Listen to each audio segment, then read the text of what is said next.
नाज़रीन, आदिलपुर शहर की यूसी सालेह महर में अॻूणे यूसी चेयरमैन पारां अवामी मसइला हल न कराइण ते इलाइक़े वासियुनि ईंदड़ मकानी चूंडनि में वोट न ॾियण जो ऐलान कयो आहे।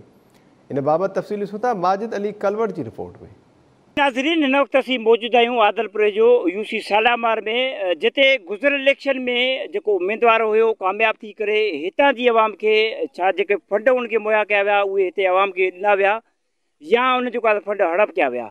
अचो त नाज़रीन मौजूद हितां जे जेके इलाइक़े वासियुनि सां ॻाल्हि ॿोल कयूं त वधीक जो छा चवणु आहे। गुज़िरियल 5 सालनि में असांजी यूसी जे अंदरि जेके कमकार थिया आहिनि उहो सॼी यूसी जे आवाम खे ख़बर आहे त असांजी यूसी जे अंदरि को बि अहिड़ो कमु न थियो आहे जंहिंजी कारकर्दगी जे बुनियाद ते असां हिन साल साॻी पीपल्स पार्टी खे वोट करे असां कामयाबु करायूं।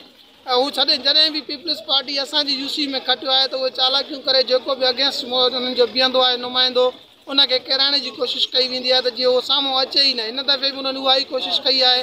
उन खां अलावा असांजी यूसी में जेके फंड्स आया जेको कमकार थियो कमकार तव्हांखे असांजी यूसी में किथे बि नज़र न ईंदो गुज़िरियल 5 सालनि में। ॿियो वॾी ॻाल्हि इहा त असांजे यूसी जो जेको चेयरमैन एजाज़ महर रहियो सालेह महर जो गुज़िरियल 5 सालनि में उन कॾहिं वीचारे एतिरी ज़हमत बि न कई त पंहिंजे ऑफिस जो मुंहुं ॾिसे त मुंहिंजी ऑफिस आहे कहिड़ी। बाक़ी जेके यूनियन काउंसिल जी जेकी ऑफिस हुई पहिरीं ॻाल्हि त उन ऑफिस में असां सेक्रेटरी खे करे ॾिठोसीं। हिन ऑफिस में न ई जेको आहे सो असां चेयरमैन खे या वाइस चेयरमैन खे जेको आहे सो उन ऑफिस में जेको आहे सो ॾिठोसीं। आवाम जा जेके बि मसइला हूंदा उहे कागज़नि ते ठपाइण लाइ या ॿिए करण लाइ गोटकी जो जेको आहे सो रुख कंदा हुया। 100 रुपए जेको सर्टिफिकेट ठाहिणो हूंदो उन 100 रुपए जी जाइ ते 1000-2000 रुपया उहे माण्हू जेको आहे सो ख़र्च जेको आहे सो कंदा हुया।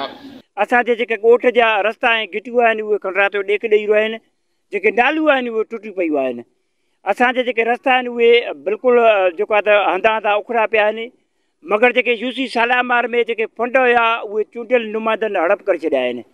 इलाइक़े वासियुनि चयो आहे त नए जेको आहे त चूंडियल जेको उमेदवार अचे उहो नौजवान हुजे उनखे वोट ॾींदासीं ऐं नौजवान क़यादत खे वोट ॾींदासीं, मगर पीपल्स पार्टी जा जेके उमेदवार उनखे वोट न ॾींदासीं।